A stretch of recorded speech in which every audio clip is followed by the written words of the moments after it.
ಗುಜರಾತಿನ ದ್ವಾರಕೆಯಲ್ಲಿ ದ್ವಾರಕಾಧೀಶನ ದರ್ಶನ ಪಡೆದ ಮಾತ್ರಕ್ಕೆ ಭಕ್ತರ ದ್ವಾರಕಾ ಯಾತ್ರೆಯ ದರ್ಶನ ಪೂರ್ಣವಾಗುವುದಿಲ್ಲ. ಅಲ್ಲಿಂದ 2 ಕಿಲೋಮೀಟರ್ ದೂರವಿರುವ ರುಕ್ಮಿಣಿ ದೇವಿ ಮಂದಿರದ ದರ್ಶನ ಪಡೆದಾಗ ಯಾತ್ರೆ ಪೂರ್ಣಗೊಂಡಂತೆ. ವಿಶಾಲ ಮೈದಾನದಲ್ಲಿ ಎದ್ದು ಕಾಣುವ ಮರಳುಗಲ್ಲಿನಿಂದ ನಿರ್ಮಿತವಾದ ಈ ಪುಟ್ಟ ದೇಗುಲ 12ನೇ ಶತಮಾನದ್ದು ಎಂಬ ಪ್ರತೀತಿ ಇದೆ. ಹೊರಬದಿ ಆಕರ್ಷಕ ಆನೆ, ಕುದುರೆ, ಮಾನವರು, ದೇವರುಗಳ ಕೆತ್ತನೆಯ ಗೋಪುರ, ಅದರ ತುತ್ತ ತುದಿಗೆ ಸ್ವತಂತ್ರವಾಗಿ ಹಾರಾಡುವ ಬಣ್ಣದ ಧ್ವಜ ನೋಡುಗರ ಮನಾಕರ್ಷಿಸುತ್ತದೆ. ಪ್ರತಿ ಹಬ್ಬಗಳ ವೇಳೆ ಧ್ವಜವನ್ನು ಬದಲಾಯಿಸಲಾಗುವುದಂತೆ. ಬಾಗಿಲಲ್ಲಿಯೇ ದೇಗುಲಕ್ಕೆ ಸಂಬಂಧಿಸಿದ ಮಹಾಂತರೊಬ್ಬರು ಗುಡಿಯ ಇತಿಹಾಸ, ಮಹತ್ವಗಳ ಬಗ್ಗೆ ಭಕ್ತರಿಗೆ ವಿವರಿಸುತ್ತಾರೆ. ನಂತರ ಬಾಗಿಲು ತೆರೆಯುತ್ತಾರೆ. ಒಳಹೊಕ್ಕರೆ 5 ಅಡಿ ಎತ್ತರದ ಅಮೃತಶಿಲೆಯ ರುಕ್ಮಿಣಿ ದೇವಿಯ ವಿಗ್ರಹ ಎದುರಾಗುತ್ತದೆ. ತನ್ನ 4 ಕೈಗಳಲ್ಲಿ ಶಂಖ, ಚಕ್ರ, ಪದ್ಮ, ಗದೆ ಧರಿಸಿದ ರುಕ್ಮಿಣಿ ದೇವಿಯ ವಿಗ್ರಹ ಅಪರೂಪದ್ದು. ಸುತ್ತಲೂ ಅನೇಕ ಕೆತ್ತನೆಗಳು. ಹೊರಗೆ ಪುಟ್ಟದೊಂದು ಅಂಬಾದೇವಿಯ ಗುಡಿ. ಪತಿ ಶ್ರೀಕೃಷ್ಣ ದ್ವಾರಕೆಯಲ್ಲಿ, ಪತ್ನಿ 2 ಕಿಲೋಮೀಟರ್ ದೂರದಲ್ಲಿ.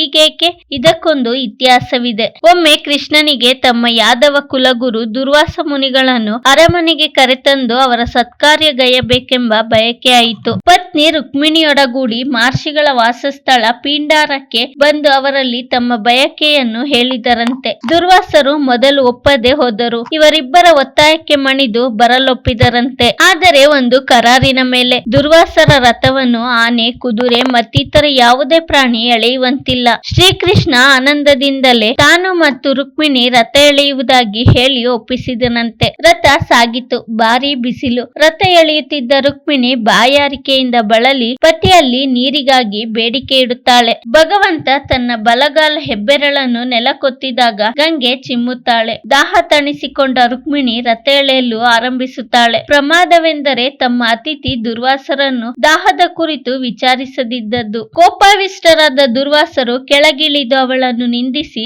ಇಂದಿನಿಂದ ನೀನು ಪತಿಯಿಂದ ದೂರವಿರು. ನೀನು ನೀರು ಕುಡಿದು ಅತಿಥಿಯನ್ನು ವಿಚಾರಿಸದೆ ಅವಮಾನಿಸಿದ್ದಕ್ಕಾಗಿ ಈ ಸುತ್ತಮುತ್ತ ಪ್ರದೇಶದಲ್ಲಿರುವ ನೀರಿನ ಮೂಲಗಳೆಲ್ಲ ಉಪ್ಪಾಗಲಿ ಎಂದು ಶಾಪ ನೀಡಿದರಂತೆ. ನೊಂದ ರುಕ್ಮಿಣಿ ದೇವಿ ಅಲ್ಲಿಯೇ ತಪಸ್ಸಿಗೆ ಕುಳಿತಳಂತೆ. ಅದರಿಂದ ಅಲ್ಲಿ ದೇಗುಲ ನಿರ್ಮಾಣವಾಗಿದೆ. ದ್ವಾರಕಾ ಸುತ್ತಮುತ್ತ ಇಂದಿಗೂ ಸಿಹಿ ನೀರು ಅಲಭ್ಯ. ದೇವರ ಪೂಜಾ ಕೈಂಕರ್ಯ ಹಾಗೂ ಮತ್ತಿತರ ಅವಶ್ಯಕತೆಗಳಿಗೆ ದೂರದಿಂದ ಸಿಹಿ ನೀರಿನ ಟ್ಯಾಂಕರ್ ತರಿಸಬೇಕಿರುವುದರಿಂದ ಭಕ್ತರಿಂದ ಜಲದಾನದ ಹೆಸರಿನಲ್ಲಿ ಹಣ ಪಡೆಯುತ್ತಾರೆ. ಇದರಿಂದ ಪಿತೃಗಳಿಗೆ ಮೋಕ್ಷ ಉಂಟಾಗುವುದೆಂಬ ನಂಬಿಕೆ ಇದೆ. ಈ ವಿಡಿಯೋ ನಿಮಗೆ ಇಷ್ಟವಾಗಿದ್ದರೆ ಲೈಕ್ ಮಾಡಿ, ಶೇರ್ ಮಾಡಿ. ಇನ್ನು ನಮ್ಮ ಚಾನಲ್ಗೆ ಸಬ್ಸ್ಕ್ರೈಬ್ ಆಗಿಲ್ಲ ಅಂದ್ರೆ ಸಬ್ಸ್ಕ್ರೈಬ್ ಮಾಡ್ಕೊಳ್ಳಿ. ಮುಂದೆ ಬರೋ ಎಲ್ಲ ವಿಡಿಯೋಗೋಸ್ಕರ ಬೆಲ್ ಬಟನ್ ಕ್ಲಿಕ್ ಮಾಡಿ. ಧನ್ಯವಾದಗಳು.